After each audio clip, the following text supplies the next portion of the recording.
Hello, welcome to the Craft House Magic Set of Tutorials. My name's Ellie and today I'm going to show you how to do a Christmas tree wall hanging. Basically this is the subunits that make up the Christmas tree wall hanging, and you can see that I've used two different fabrics, and you can decide whether you want which colour where. You can have the red on the outside or the green on the inside, for example. This is what it looks like on the front side where I've added a bead, and this is where it looks like on the back. So what you'll need to make these subunits is about a fat quarter of each of these two colours. You can probably get away with just under a fat quarter, or scraps of different materials if you want to. I suggest that you use something called freezer paper. If you haven't come across this before, it basically allows you to make a template, and the freezer paper itself, I'll show you one of the templates, is paper on one side, and on the other it's coated with like a shiny plasticky surface, so you can iron this onto fabric and it'll temporarily stick. So you can use this as a template. Of course, if you haven't got any of this, you can use just a piece of paper for a template as well, but this does make it easier. You need a pencil to draw your template out with. I find it useful to use a bodkin and a straw to turn the pieces that you make inside out, but you can get away with not using that if you haven't got one.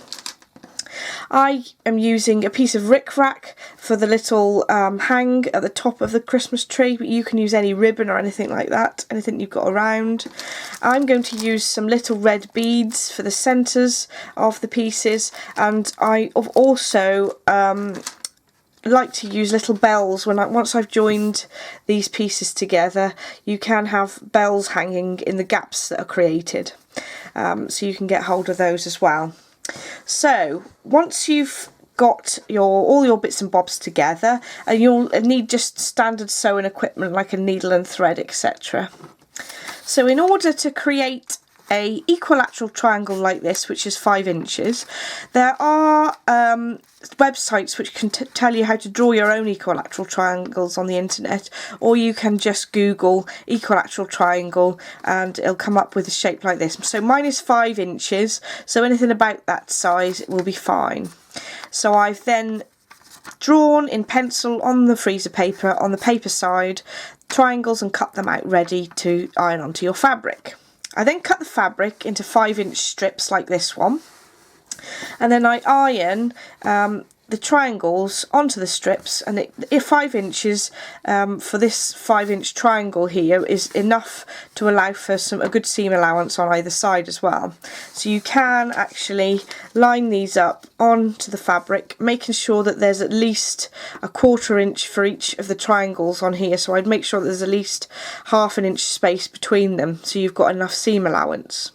So once you've done that, if you layer up your two different fabrics right sides together, and then cut out around the triangle so that you have a little sandwich like this. I've just pinned this together just to keep it together to show you guys. So I have a red triangle and a green triangle I'm using. So if you wanted to use the same fabric, that's fine, just as long as you've got the right sides together. And my freezer paper template is just ironed onto the top. Now I need to take this to my sewing machine and stitch right around the edge here, making sure I don't stitch onto the freezer paper itself because it'll blunt your needle, leaving a gap of a couple of inches on one side so that you can turn it the right way out. Make sure you leave the gap in the middle of the edge of the triangle, otherwise it's more difficult to get a reasonable sharp edge. So this one I've already stitched around the triangle, and I'm going to take off that freezer paper. I did it in white so that you could see a little bit better. It might be easy to see on the red side. You can see that I've stitched back on myself either side of where I've started and finished on the sewing machine. And you have this triangle, and you can see that it's the wrong side facing outwards. Then I need to snip the corners off my little triangle so that it forms a nice neat edge. So I'm going to snip, I'm going to go in at this angle, making sure I leave a good a couple of millimeters there so I don't snip into the stitches, and I just do that to all the corners so it doesn't give so much bulk when I'm turning it the right way out. Just do that to the other two corners as well. You can see that when I've cut this triangle out, it's not exactly 1/4 inch. It really doesn't matter as long as the seam allowance is at least 1/4 inch all the way around. So now I've cut the corners off my triangle, I'm going to use my bodkin and straw to turn them the right way out. So I'm going to put my straw inside here, and I'm going to poke into the straw and it'll turn the right way up. And I can just use my fingers to push these corners out, and then I can use my bodkin to try and get those corners reasonably sharp. Because the corner edges actually are going to form part of the back of your piece, it doesn't matter that they're not completely sharp. Don't push too much into the corners because you'll end up stretching your fabric. So you'll end up with something like this. You can see that the right sides are now facing outwards. I just like to give these a press to get them all flat and neat. So this is one I've already pressed earlier. And then I'm going to start with my stitching. So the side that you start with will be the side that will be in this area. So if I hold it with the red facing upwards to start with, the red will end up in this area. So you can choose which way around you want your colours. So I'm going to get myself a needle and thread, and I'm going to stitch this in white just so that you can see it a little bit better. Otherwise I would have done it in a red or a green thread to match the fabrics that I'm using. I'm just going to do a quilter's knot, just to put a knot onto the end of the thread. Now you can carefully calculate what the centre point of your star is, but I'm going to eyeball it. You can always change your mind if you have put it in the wrong place. So I've put my needle into the centre there, and I'm just going to stitch another time through the same hole, making sure I'm not going through the other side. There we go, so we've done that twice, and then we're going to grab this corner of the triangle and pull that to the centre. Like I said, I would have done this in a matching thread if I wasn't going to be doing it on this tutorial, just so that it hides the threads a little bit. Although you can't really see how the threads at all the way that it's folded. So I've sewn it in a couple of times, 2 or 3 times, to make sure it's really stuck for the one side, and then I go to the next side, or the next corner I should say, and pull that to the centre. So you don't need to worry about it, like I said before, about these corners being very, very pointy and fitting very beautifully neatly, because they are going to be on the back of your work. So I'm going to stitch 2 or 3 times to make sure that's stitched into the centre, and then I'm going to stitch into the 3rd corner of the triangle and pull that to the centre. And I'm stitching just through the red fabric. I'm not going right through to the green fabric on the back of the work here, or what's the back of the work at the moment. We're going to be turning it round. So there we are, we have the first stage of the folding. We can then poke our needle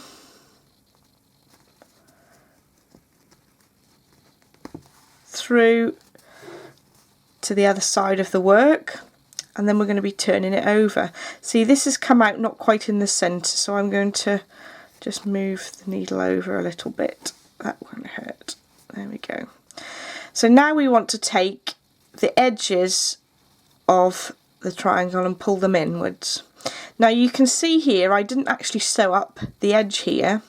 If you want to, you can sew this up before you start doing this folding and sewing together process. You can sew this up by hand using ladder stitch.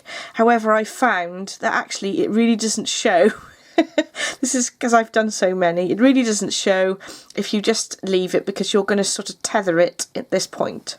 So halfway down the edge that's folded in, if you find a point there and just put a tiny little stitch and pull that to the centre, there we go.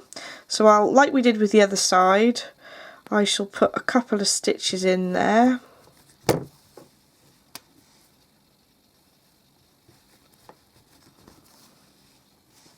And you can see it gaping slightly.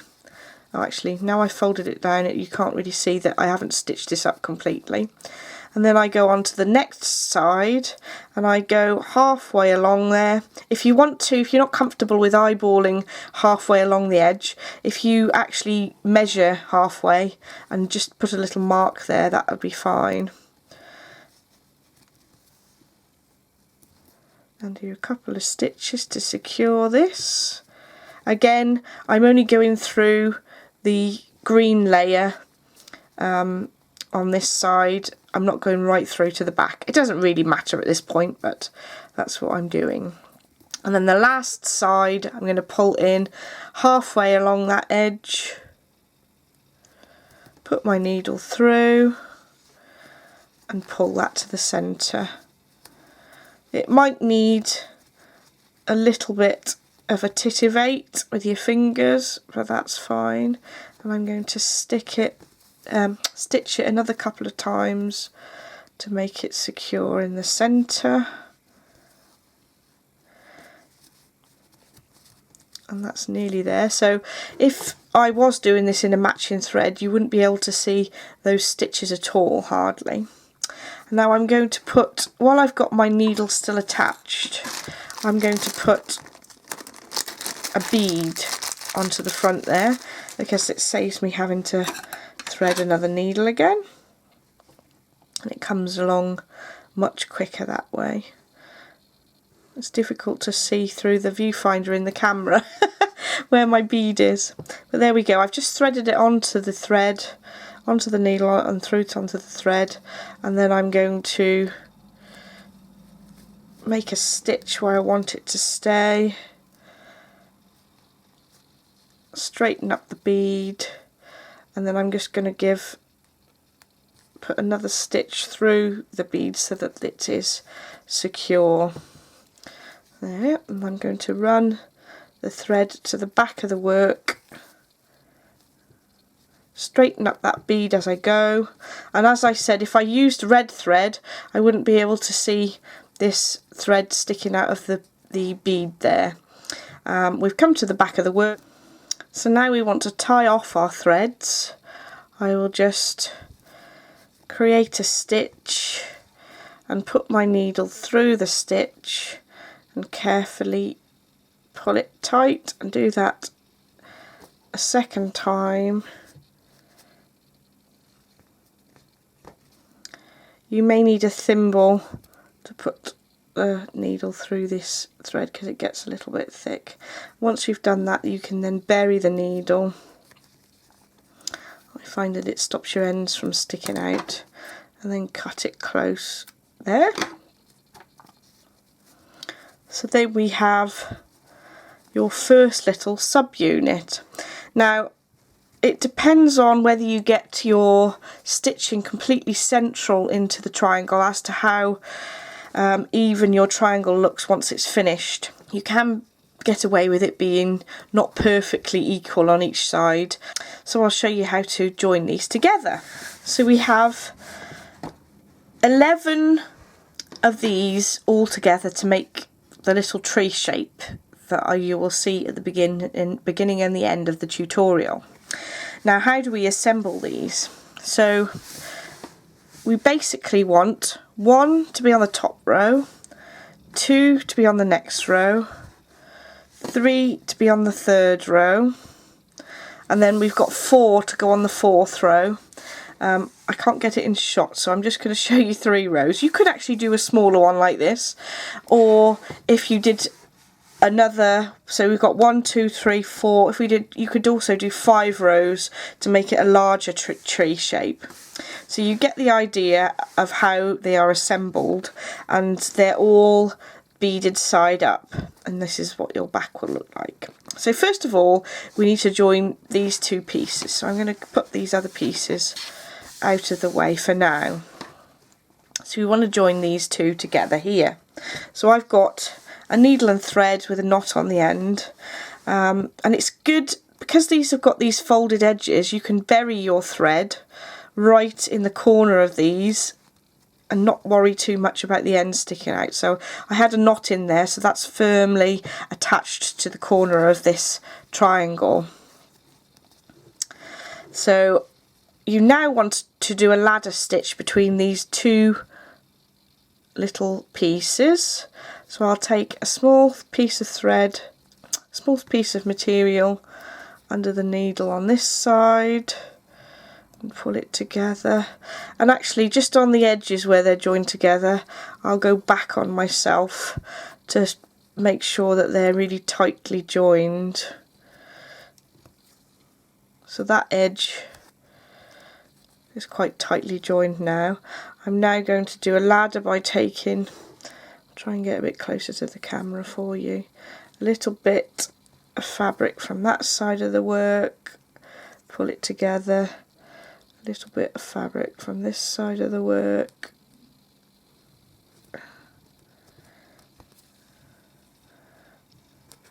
and keep going along the side.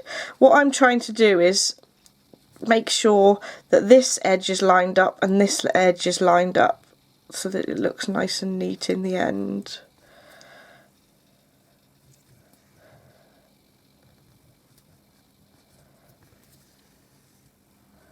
So I've now got all the way to this side, and again I'm just going to secure it onto this edge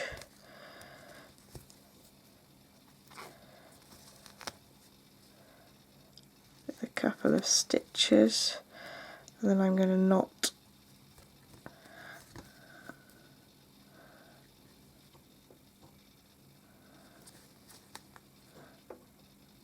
put a couple of knots in there,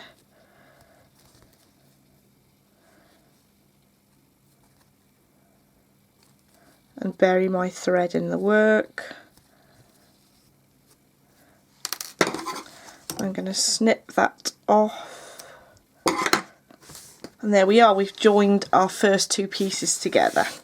So we're going to use the same method to join these other pieces on just underneath. And you can see here, once you've joined these 2 together, for this piece you need to stitch from this side all the way to this side to join those 3 together, and it works at the same principle on each row. So you will end up with, let's see if I can do it that way, 4 rows here to form a triangle. And then I've actually done one of them the opposite way round, so I've got the red here instead of here to use as the sort of the plant pot shape. I will sew these together and I'll come back to you to show you what to do next. So I've joined them all together. So 10 form the tree shape and 1 for the sort of pot that the tree goes in. Like I said before, if you added 1, 2, 3, 4, 5 more along here, another row, you'd just make it bigger, and then you could put the single one to represent the pot just a bit lower down. However, on these ones I've also added some bells, and I just thought I'd show you how I'm adding the bells in. On another one I'd made previously, I'd used the bells that were more of a bell shape, which I thought was really pretty too, or you could add some beads to hang there. So if you turn the work to the other side and you lift this side piece, because you're going to add the bead hanging from here, the bell hanging from here, sorry. If you pop your needle into there and make sure it comes out where you want your bell to hang, you're then going to be able to bury your knot just underneath that flap there.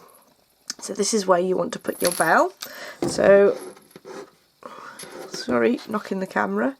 I'll thread my bell onto the needle and down onto the work so you can see it.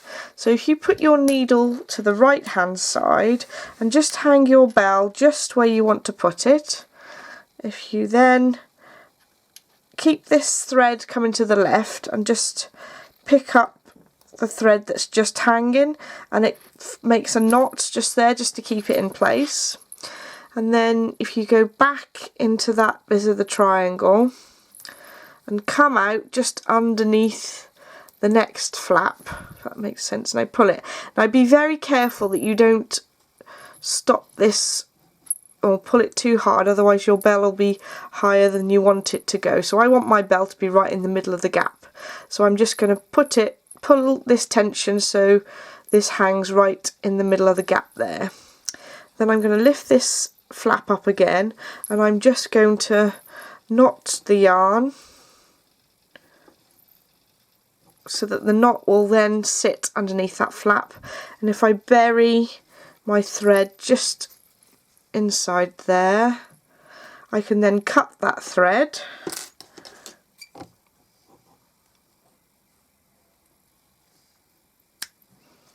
just there, and then you can't see where it's been stitched. So there we are, I've got all my bells included. So one more thing that I wanted to add is a little tie for the top. So I'm going to use some green rickrack for this case. You could also actually add a little star on the top of the tree, which would be nice. So I'm going to work out where I want my little hanging cord to be.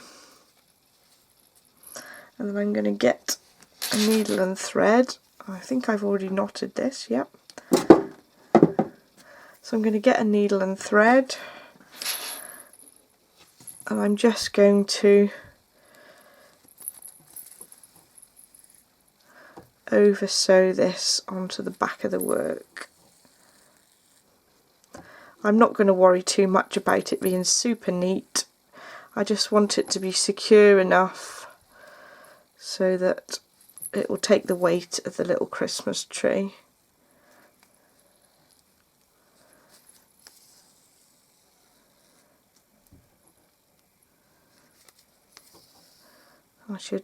Again, I'm using a red thread against this green so you can see it nicely. Oops. And be careful it doesn't get caught on your bells, your cotton. So there we go. It's not the neatest attachment. You could probably do it better when you're not trying to look through the camera when you're recording it. And I'm just going to cut. I've just cut the end as well that was hanging from the knot. And there we are.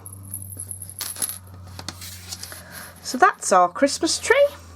I hope you enjoyed listening to the tutorial. If you have any questions about making up the Christmas tree, let me know in the comments below. So thanks so much for joining me. Happy crafting, bye!